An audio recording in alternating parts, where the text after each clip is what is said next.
राधे राधे साथियों। आज के वीडियो में हम सुनेंगे मोक्षदायिनी जीवनदायिनी त्रिपतका माँ गंगा की पावन कथा, जिसके जल के स्पर्श मात्र से ही प्राणी के इस जन्म के और पूर्व जन्म के सभी पाप नष्ट हो जाते हैं।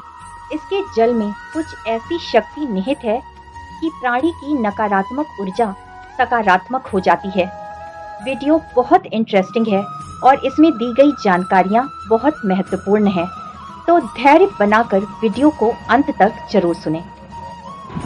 पौराणिक कथा के अनुसार राजा बलि ने भगवान विष्णु को प्रसन्न कर पृथ्वी लोक पर अपना आधिपत्य जमा लिया था और अहंकार में भरकर देवलोक में भी अपना आधिपत्य जमाने के उद्देश्य से देवराज इंद्र को युद्ध के लिए ललकारने लगा।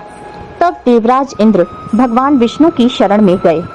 तब श्री हरि ने राजा बलि के उद्धार के लिए वामन रूप धारण किया।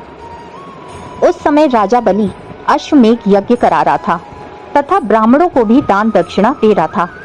तभी भगवान विष्णु वामन रूप धरकर राजा बलि के पास पहुंच गए। तब बलि ने वामन भगवान से दक्षिणा मांगने के लिए कहा। तब वामन भगवान ने केवल 3 पग भूमि दान के रूप में मांगी। यह सुनकर राजा बलि खुशी खुशी 3 पग भूमि देने के लिए तैयार हो गया और उसे कहीं न कहीं आभास हो गया था कि ये वामन कोई साधारण ब्राह्मण नहीं अपितु स्वयं श्री हरि विष्णु ही हैं। तब भगवान विष्णु ने अपना विकराल रूप धारण कर विशालकाय एक पैर से पूरा पृथ्वी लोक नाप दिया और अपने दूसरे पैर से पूरा आकाश लोक नाप दिया। इसके बाद ये पूछने पर कि अब अपना तीसरा पग कहाँ रखें, तब राजा बलि ने कहा, प्रभु अब तो कोई स्थान शेष बचा ही नहीं है। तब उसने अपना मुकुट उतारकर प्रभु के श्री चरणों में अपना शीश झुका दिया और कहा कि प्रभु अब आप अपना तीसरा पग मेरे शीश पर रखें। तब वामन भगवान ने ऐसा ही किया और इस तरह से राजा बलि पाताल लोक में समा गया।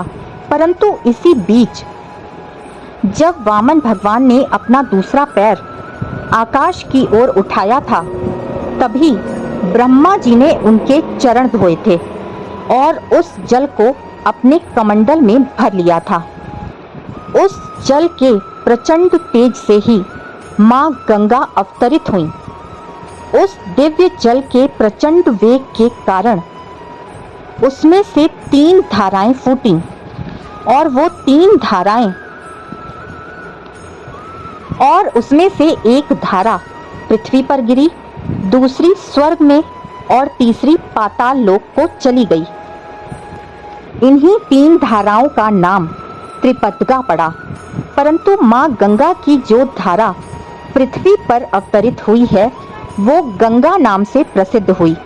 पृथ्वी वाली धारा हिमालय पर ही रुकी रही, क्योंकि माँ गंगा में इतना प्रचंड वेग है कि पृथ्वी उनकी धार का भार वहन नहीं कर सकती थी।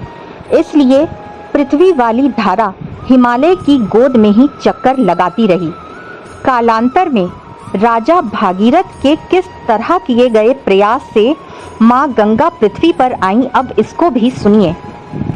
सूर्यवंश के राजा सगर ने अश्वमेध यज्ञ आरंभ किया और उन्होंने एक अश्व भेजा और उस अश्व की रक्षा के लिए अपने 60,000 पुत्रों को लगा दिया।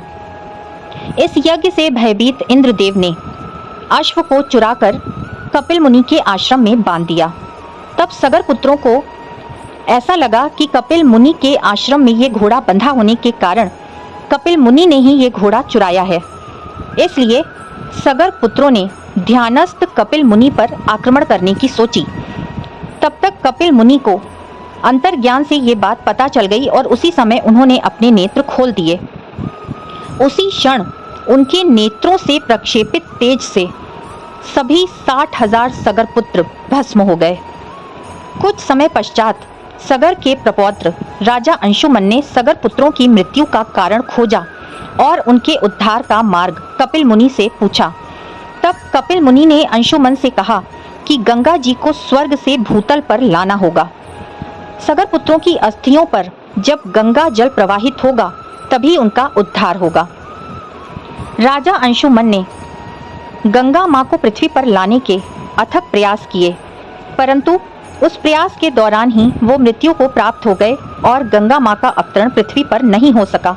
फिर राजा अंशुमन के पुत्र राजा दिलीप ने भी गंगा अवतरण के लिए तपस्या की, पर गंगा अवतरण नहीं हुआ।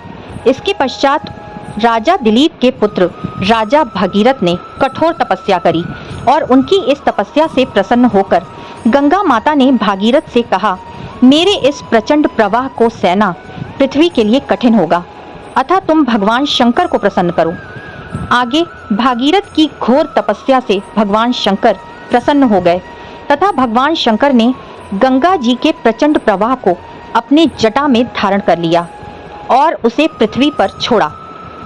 इस प्रकार हिमालय में अवतीर्ण गंगा जी भागीरथ के रथ के पीछे पीछे पृथ्वी पर चलती आईं और सगर पुत्रों तक, जहां उन सगर पुत्रों की अस्थियां थीं, भागीरथ का रथ वहां तक उन्हें ले गया और तब उन सगर पुत्रों को मोक्ष की प्राप्ति हुई, जो गंगा मां के अवतरित जल से ही संभव हो सकता था। और इस स्थान को, जहां पर गंगा माता सागर में जाकर लिप्त हो जाती हैं, उसे गंगा सागर कहते हैं, जहां आज भी मकर संक्रांति की भीषण ठंड में बहुत बड़ा मेला लगता है और श्रद्धालु इस मेले में हिस्सा लेने पहुंचते हैं और गंगा सागर में स्नान करते हैं।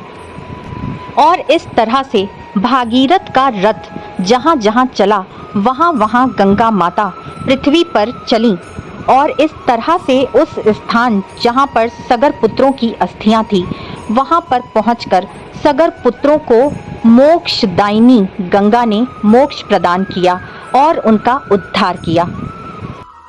कहते हैं सारे तीर्थ बार बार और गंगा सागर एक बार। तो साथियों, पवित्र पावन जीवनदायिनी मोक्षदायिनी माँ गंगा की ये पावन कथा आपको कैसी लगी जरूर बताएं और कमेंट में जय गंगा मैया जरूर लिखें। फिर से मिलेंगे मेरे चैनल कृष्णा माखन चोर पर। तब तक के लिए राधे राधे।